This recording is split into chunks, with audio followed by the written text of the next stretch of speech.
You know, I used to be a nursing assistant, so I work with the elderly a lot. When people get to that a certain age, especially if they're sick, weird things happen. My mom was such a strong Scarlett O'Hara, and cancer made her the sweetest, little flower. And, on the one hand, she's so sweet. And the opposite to my aunt, always the sweetest, kindest lady at PD, made her a Joan Crawford. But it is. It really is the thing. But that's one of the reasons I identify as Christina. Okay. And boy, the same thing happened to me. Yeah. People think, why? You must have done something. I didn't do anything, Well, I've got so many questions to ask you, and the questions are coming in. I've got a bunch of fans here that want to ask you something. For me, I'm going to start off. We're going to go ahead and get started. I am going to talk about your other things because you're in one of my favorite movies, When a Stranger Calls, and I have a specific question about that movie because there's always been an urban legend about that movie, a rumor about that movie. That played your son. He's so hot. Whatever happened to him? Diane Franklin is in that from the last American version, and Burt Young, who has very, very close to my heart. He played Felicity Huffman, Bree's dad in Transamerica, so you were in that with. But the questions are coming in. For me, and I'm just going to get this off the bat, I don't know because I wasn't there. I will say this. Mommy Dearest introduced me to the wonderful world of Joan Crawford. I had never knew who she was. I was a kid, but I threw Faye Dunaway, through Mommy Dearest, discovered Joan Crawford. In my opinion, Joan Crawford does not look like that. Joan Crawford does not act like that. She does not talk like that. It is an extreme caricature of Joan Crawford. I think Faye overdosed in the movie Queen Bee because that's the character she is in Queen Bee. And you know what? You can be right. I think you speak right. I think she just went to the extreme. She portrayed her very extremely. So here comes first question. Is Christina a bitch? No, she's really nice. I really like her. I mean, she's a nice woman. I did only get to meet her. Almost the movie was done when the associate producers invited a whole bunch of us to their home, and they lived in Tarzana at the time, and so it was a nice little party, hot dogs and all that stuff. And she's very articulate, and she's very smart. She's a really nice woman. I mean, this was her story. We all have point of view. I think that Japanese movie, I can't remember the name of it, many years ago, had a story of three people, same experience, and each person had a different point of view on that same experience. And I think that's what happened here. Christina has her point of view. I'm sure that what she wrote about happened. But you know what? Own point of view, because she came from such a poverty-stricken background, and she went out on her own when she was like 15 or 16, and really had a tough time. So I'm sure in Joan's eyes, these kids lived well and lived better than. And also, things were different back then. I mean, honestly, and I'm not that. Even for me, things were different back then. There was nothing. I mean, dads took milk to the kids and stuff like that. I'm not saying. Yeah, exactly. I'm not saying. Exactly. It was all acceptable. It was acceptable. One thing that someone wants to know, and this is a question you get time. I am not one of. I heard through the grapevine, because Christina sometimes, I'm a Joan Crawford fan, so naturally, but I have heard through that Christina has changed her story on that. It happened. It didn't happen. It was extremely overdone in the movie. I do recall Christina saying somewhere in print, it did happen. She did try to choke her, and she was so strong. Joan Crawford was so physically strong, she couldn't get her off of her. Do you have any record? Do you know if that actually happened? A lot of people are wondering that. I think it did happen. I think it's probably over dramatized in the movie, but I know that later. Marlon Brando's sister. Yeah, was Brandon a wonderful woman. I did get into it at that point. I think getting into it physically was probably maybe the only time that they got into it. If not, usually it was she was a very, you had to do things her way. She was a movie star. She wanted everything done her way, and she didn't have, it was my way or no way. Listen, having said that, I think Joan Crawford is, her career, to be top for all those years since she was at the top and be, have such a long career, it takes incredibly strong to go through a 60-year career. God, and it's so touching in Feud. I don't know if Joan Crawford ever said this, but we're going to talk about Feud in a minute. I don't know if Joan Crawford ever said this, but it touches me. It breaks my heart when Susan Sarandon as Betty Davis asks the incredible Jessica Lange as Joan Crawford, Joan, what was it like being the prettiest girl? And Jessica Lange says, it was wonderful and it was never enough.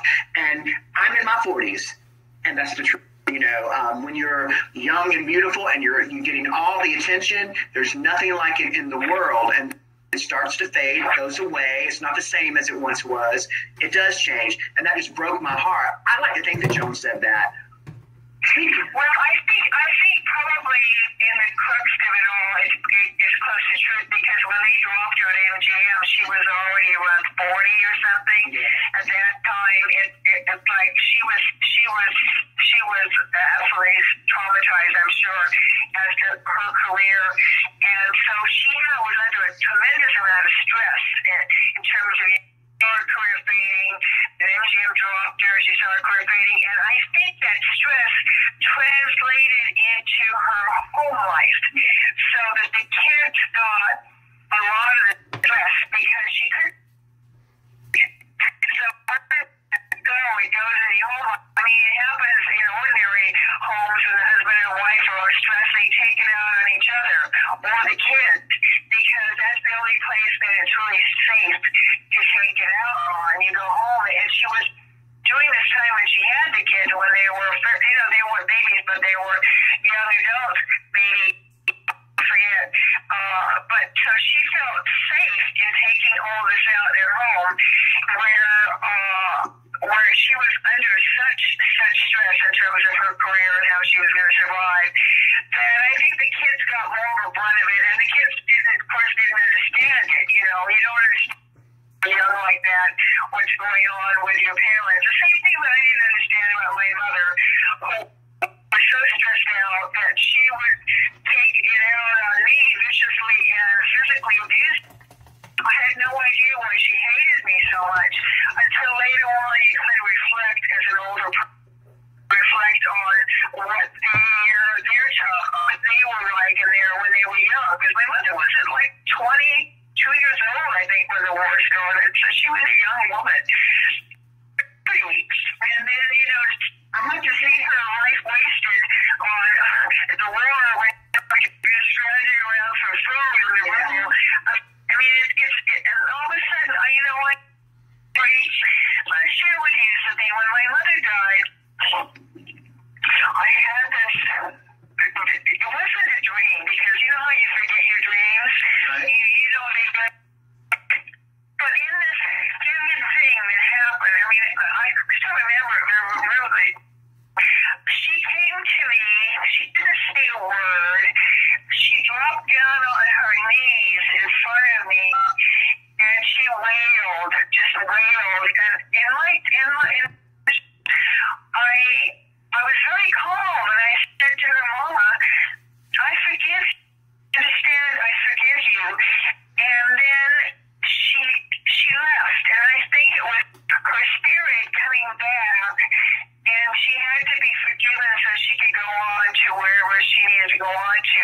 But it was a feeling I had of peace, of my resolution with her.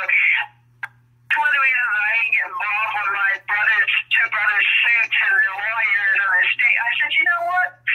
Leave it go. Her money was hers to divide the way she my wedding, and it gave me a sense of peace. So I think with Joe, I admire Joe Crawford so much. I met her twice.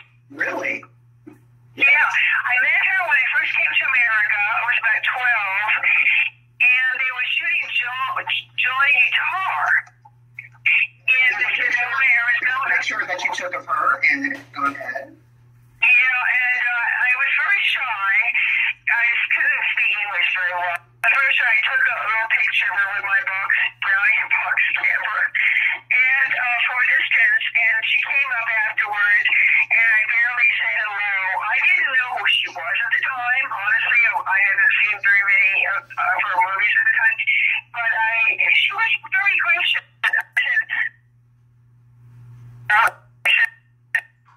That was it. I mean, she went on to whatever she was doing. Then years later, I was doing a photo doubling and standing in for Mia Farrow for a Rosemary's Baby. I was on there for that also. I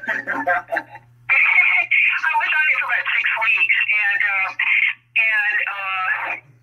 it's cut out of the movie, but we were shooting at night in front of I forget the name of the theater in Greenwich Village. It's gone now. They tore it down.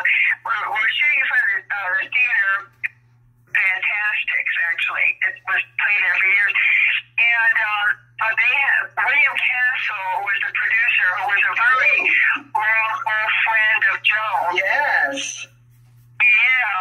Brought in Joan and Van Johnson for a scene where the scene was that Mia Farrow with her girlfriend. They're going to the theater and they see Joe Crawford and Van Johnson standing in the... Was he gay? And they go, oh my... Was he gay? I'm sorry? Was he gay? I have no idea. That's the rumor. Welcome to HILLJAYNE Unfiltered. Not there. Anyway, they're staying there, and she's supposed to say to her friend, look, there's Van Johnson, there's Joe Crawford, Van Johnson, there. He goes, oh, and then he asked for an autograph.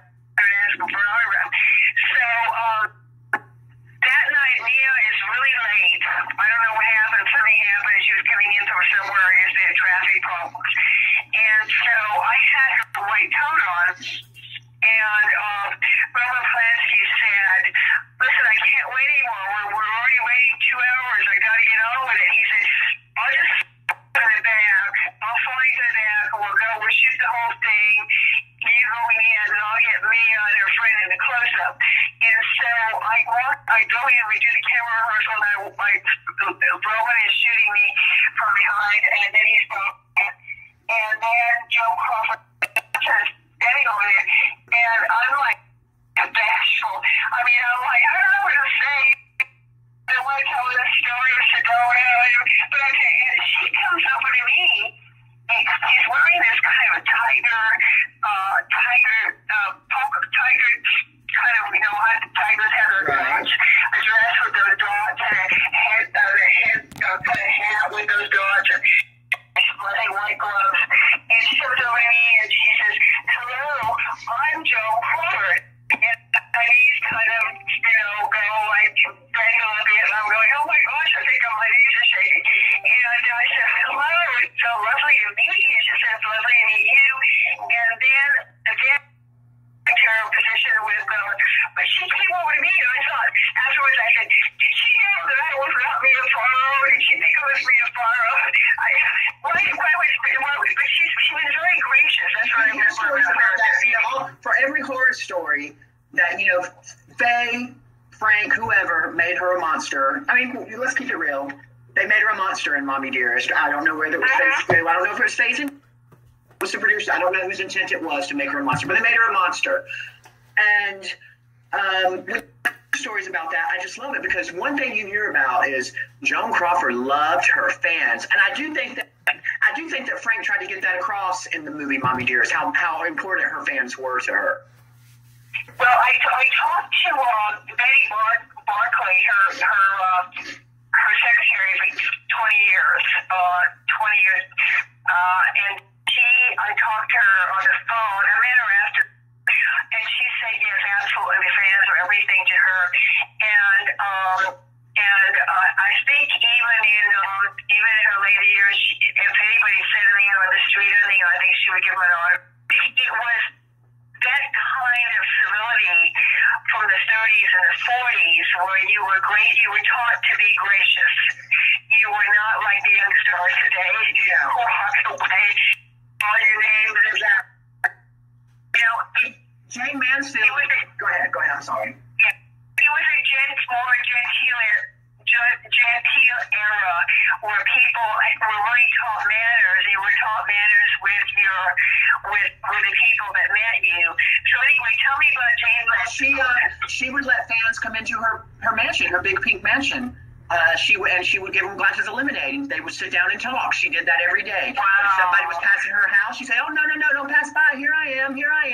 And those stories are really, really true. You know, she loved doing stuff. You know, when people really, really loved to be famous, it wasn't a burden. And at the same time, it wasn't, you know, they weren't making, I mean, if this is what you do, go ahead, because whatever. But, you know, they weren't doing a Kim Kardashian, you know, to become famous. They weren't, you know, I mean, you do what you have to do, but at the same time, you know, I don't know. So let's get to Feud. What did you think of it? There's a lot of opinions on Jessica's portrayal. My opinion is this. She made the role her own, and she, along with the director, writer, whoever, gave us a new version of Joan Crawford. Now, whether it's not Dunaway's, because that was incredible, but we get to see a different side of Joan Crawford. Earlier on, I think Susan Sarandon was getting all the attention for Betty Davis, and at some point, it just switched over. And Jessica Lange is that kind of actress. You know, she didn't look or sound a lot like Joan. And I think that's the gifted part. She's not doing it in person. She's bringing her own thing to it. But boy, did she touch me, and I'm so glad that we got to see that vulnerable side that we didn't see in Tommy Dearest. And, you know, what did you think of it? Yeah. I didn't see it. I don't get that. I don't get the channel. So my friend Taker, I'm going to go to his house one day, and we've been so busy that but I haven't seen it. But everybody that saw it reacted like that. I know reacted like you did. They all loved it, and they, of course, Jessica Lange is such a wonderful actor. I mean, that woman. If Faye hadn't, you know, maybe because Faye is, we're going to get to Faye in a minute. Because Faye is so talented. But, you know, it's funny, Rutanya, ever since Mommy Dearest, I see her playing Joan Crawford, Supergirl, everything she's in, I hear that voice. I don't know, I was looking at I think it started either with Towering Inferno or maybe Met Network. She started taking on this je ne sais quoi type woman in film, you know? Let's get to it. What's Faye like? I mean, what was the last thing you said? I missed it. What's Faye like? Let's get to it. What was Faye Dunaway like? I think she's a very complicated woman. I mean, I only worked with her for 4 months, so 4 months, pretty much every other day. You are so nice. You are such a gracious lady. Oh my God. So Betty Davis calls you a bitch. Something's going on. I know. But you know what? She created her own. She created her own problem, so to speak. You know, I know in Betty's thing, she said she's constantly late. I mean, I'm talking 15 or 20 minutes or 30 minutes. I mean, she was the same thing with what Betty said. 2 or 3 hours later, they'll all be waiting for 2 or 3 hours. You don't have to comment, but she had to get her nose clean, right? Well, I don't know, but something prevented her from coming to the set for 2 or 3 hours. And what happens is people are saying, well, waiting, where's a professional? They're ready to go. And then later, she's on the set. Now, this sets a bad kind of an attitude of the people thinking, well, you know what's going on time after time after time. And I gotta say the director, Frank Perry, was a saint in terms of, you know, she'll be here when she'll be here, she'll be here when she'll be here. But it created an atmosphere that was helpful to her. And whether or not she realized it, it didn't do any good because people started resenting her. I can't remember. Did she play? Jane Raymond Devine, you probably know. I don't know if you know Rutanya.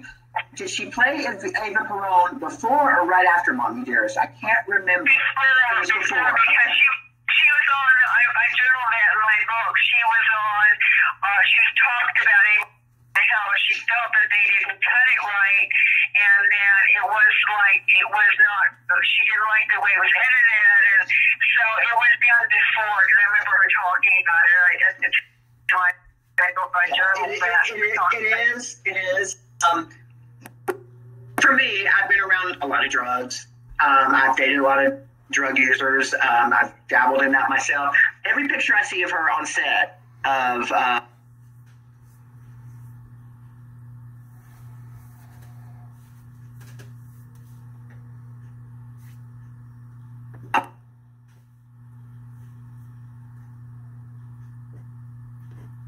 there we go. Every picture I see of Faye Dunaway on set, she looks, as we call, shell. Shell means you're high as hell. And cocaine, like this picture in particular, I see a woman who is coked out of her mind. Not necessarily out of her mind. I don't know how she was on the set this day. I think it's a hilarious picture. She looks... I don't know who the makeup artist really overdosed on the white eyeshadow. I like white eyeshadow myself, but Jesus Christ. No, I just love this picture so much. I have it hanging on my wall. This is one of the ones that I'm going to send to you to autograph for me. Thank you. And we're going to get to that too. But it's just so funny because here you're playing the dowdy, the matronly Carol Ann. She's playing the superbly glamorous Joan Crawford. Don't shine her in this picture. It's just, I don't know. I know what I thought of Faye Dunaway as a kid, and then all of a sudden her popularity just, she blames Mommy Dearest, as we all know, and she doesn't embrace the film. Patty Duke finally embraced Valley of the Dolls. Elizabeth Berkley, recognize Showgirls, which, by the way, is my all-time favorite movie. Mommy Dearest is number 2. I think I love Showgirls. I do too. In my opinion, you have kind of stepped up and taken the role that Faye really should have. Does she not realize the kind of longevity she could actually have? Embraced this role, embraced her gay fans, because I mean, this is something that is absolutely the truth. I mean, it is absolutely the truth because, if she would do that, it would open up her to such adoration. People would adore her. She should make appearances at these events, so people would absolutely adore her. But, and you know what? If she hadn't overdone Joan and did it the way it was, I'm sure it was her choice. Frank Ellie always is trying to bring it, but she wanted to do it this way. And you know what? That was brave of her. But it contributed to the cultness of this film, the bigness of her choices. Right. If she had played it, like I said, I didn't see Jessica. If she had played it really realistically, it would have been a different movie. Probably not the cult film that it is. I think that the editor makes decisions, the director makes decisions. The biggest faux pas on his part, besides the horrible overdubbing of the axe part of the chopping down the tree, that's the horrible overdubbing. She's leaving wire hanger scene, and she crosses her eyes as she's leaving the bathroom. I don't know what was Frank thinking. Even as a kid, I'm like, well, why is her eyes crossed? Faye probably didn't think that there was going to be a close-up of that. What in the world? I mean, it's little things like that, when they're really not little, but on a big wide screen, on a face like that, because Faye has a very round, lovely face, and then you got the eyebrows from here to eternity, and, I can just imagine you being in the theater. That's got to be the scene that people just went crazy. Am I right? I'm telling you, Frank Perry lost control of the film. It really did. It was out of his hands. I mean, Faye was a huge star at the time. Yes. She was telling him how to do it, and she was going to do it. She was going to do it this way, and that was it. So Frank was always happiest wasn't on his upset because he didn't direct people the way he saw it. Rutanya, you're such a pretty lady, and you know, they really. I look at pictures of you from that time, and they really toned you. They really, because I look at pictures of you from then, especially now. My God, if the age that you are, bring it on, because you are hot. You are so beautiful. But they really planed you down. But because I look at pictures of you, I mean. You're a glamour girl. The pictures that I see, the picture of you on the beach when you were kind of a hippie girl. Faye Dunaway is a drag queen, and if there's anything wrong with that. I think that, you know, I learned how to do my eyebrows by looking at my Mommy Dearest videotape and my Culture Club album covers. I just think that, you know, you've embraced it, recognized the gay, you know, the gay fans. As far as residuals go, I have heard rumors that, you know, Faye has had to tone down spending habits and stuff like that. Residuals from Mommy Dearest. The movie was a hit. I don't know that it was a blockbuster, but it certainly has lived on in video and DVD. Is Faye living okay from the movie? Is she living well from the movie? Well, I don't think from the movie. I think it's been so long that the residuals that I get right now are $10, $15. I mean, they're not, because she would get more because she got a hefty salary and I didn't. But I don't think she's living on the residual. Well, she had a lot of movies. Maybe she's living on the residual from a lot of other movies that she did. She did a lot of movies even after Mommy Dearest. Now she's pretty much. I heard that she's working for. I don't live in town. You know what? It's probably true. And also, she had to sell her house. Yeah, that's Willoughby, yeah. and it was. She put two houses together. I remember when she bought two houses next to each other, and she put them both together and made this beautiful house. She had to sell it for. Kirstie Alley did that too. Kirstie Alley did that too. Can we talk about when she was writing her book? She tried to contact you. What happened? What happened with that? Well, she was on her 6th or 7th ghostwriter, and they kept getting fired. So she called and said she'd like for me to fly in and help her ghostwriter for no money, of course, and I would get a little tiny footnote somewhere in the book. And I said, you know, why don't you get my book and read it, and it'll give you a time sequence in the 4 months I journaled what happened every day. It'll give you an idea of what happened, because, you know, 30-some years later, it's hard to remember each day what happened. I mean, if I hadn't kept this journal on day-to-day filming of this movie, I would remember it vaguely, not specifically. And so I said, why don't you buy the book, and they'll get an idea of the thing, and then you can put your own thoughts about this. But it never happened. I think she had went through a couple more ghostwriters, and as I was told that's true, but I was told that and then they just never came up with a book, because in a book about a movie you have to remember the details, and it's really hard to remember. I mean, I look back and when I was writing the book, and I was taking it off of my day-to-day journals, and then when I was reading my own writing, I said, oh yeah, I remember that. Oh, that is, I mean, it came back to life. People, what they said, what they didn't say, you know, but it came back because I journaled it. And I think the difficulty in her writing the book is that she just didn't have enough material that's remembered. Would me and Faye Dunaway get along? Well, you know what? It just depends on, I think, her mood. I mean,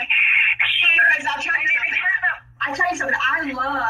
I love a bitch. I love a bitch. I do. I love a bitch. I love working for a bitch because, one, regardless of what people think, they actually take care of you. If you're an employee, yes, they're hard to please.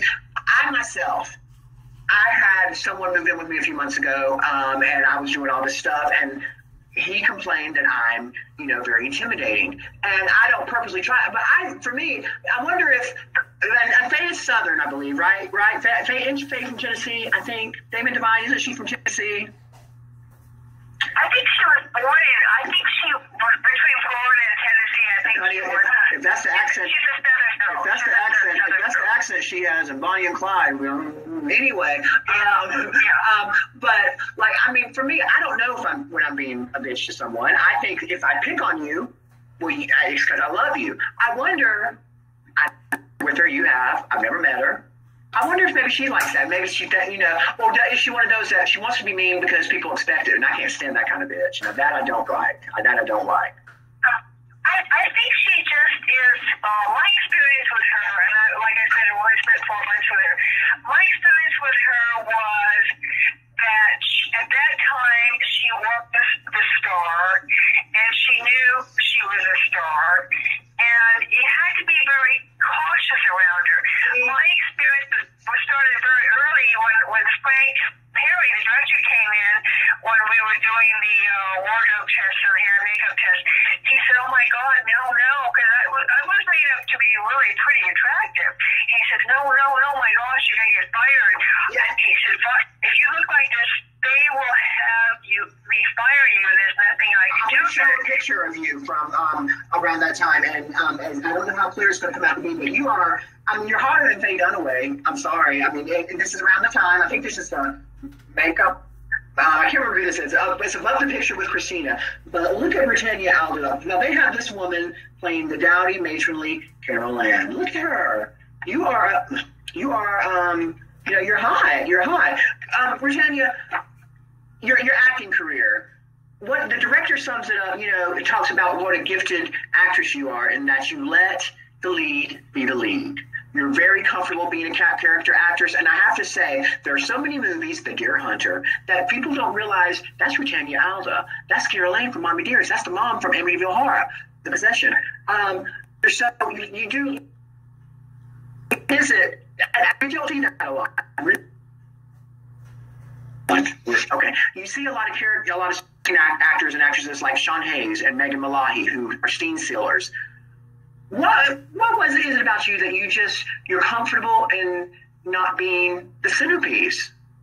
Well, thank you. I am comfortable not being the centerpiece because I get into who the character is. I studied with a lot of wonderful teachers, but my favorite teacher was Barbara Logan was my favorite teacher, and she was a great actress. She did the Marilyn Monroe part. She originated after the fall. It's the first thing I saw when I came to New York, and I was so taken by her work. And then she did that movie Wanda, and then she did the sister in Splendid in the Ground.